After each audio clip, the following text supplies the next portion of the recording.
हे पार्थ, यह संसार एक विशाल रणभूमि है। यहाँ हर दिशा में आकर्षण, मोह और विकिरण है। तुम्हें अपने कर्तव्य से विचलित करने का प्रयास करते हैं, परंतु जो अपने मन को वश में कर लेता है वही विजयी होता है।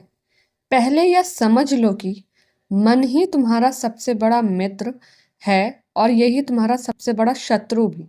यदि तुम अपने मन को वश में करोगे तो यह तुम्हारी आत्मा को ऊंचाई पर ले जाएगा, परंतु यदि इसे भटकने दोगे तो यह तुम्हें भ्रम की गहराई में ले जाएगा। इसलिए सबसे पहले मन को साधने का अभ्यास करो। यह संसार में विचलित करने वाली बातें सदा रहेंगी, धन, मोह, तृष्णा और आलस्य। लेकिन तुम योग की शक्ति से अपने चित्त को स्थिर कर सकते हो। अपने मन को वर्तमान में केंद्रित करो। अतीत का शोक और भविष्य की चिंता केवल तुम्हारे ध्यान को कमजोर करते हैं। जब तुम विचलित महसूस करो तो अपने उद्देश्य को याद करो और पूछो अपने आप से, मैं इस संसार में क्यों आया हूँ, मेरा कर्तव्य क्या है। जब तुम्हें अपने उद्देश्य का बोध हो जाएगा तब बाहरी विकृष तुम्हें हिला नहीं पाएंगे। ध्यान और अभ्यास ही तुम्हारा मन को साधने के सबसे बड़े शक्तिशाली उपकरण हैं। हर दिन कुछ समय निकालकर अपने मन को मौन में स्थिर करो।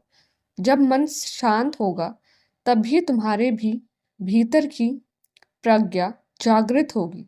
हे अर्जुन, इच्छाएं कभी समाप्त नहीं होती। यदि तुम इनसे ऊपर उठ जाओगे तो तुम्हारे ध्यान अडिग रहेगा।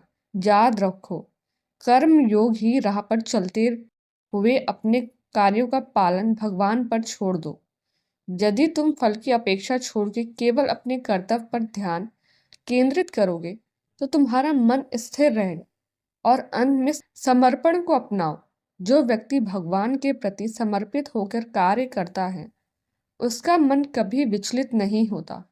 इसलिए हे गांडीवधारी, उठो, अपने मन को अपने वश में करो और अपने लक्ष्य की ओर बढ़ो। यह संसार तुम्हें भटकाने की कोशिश करेगा, परंतु तुम अपने चित्त की शक्ति से इसे जीत सकते हो। जय जय श्री राधे।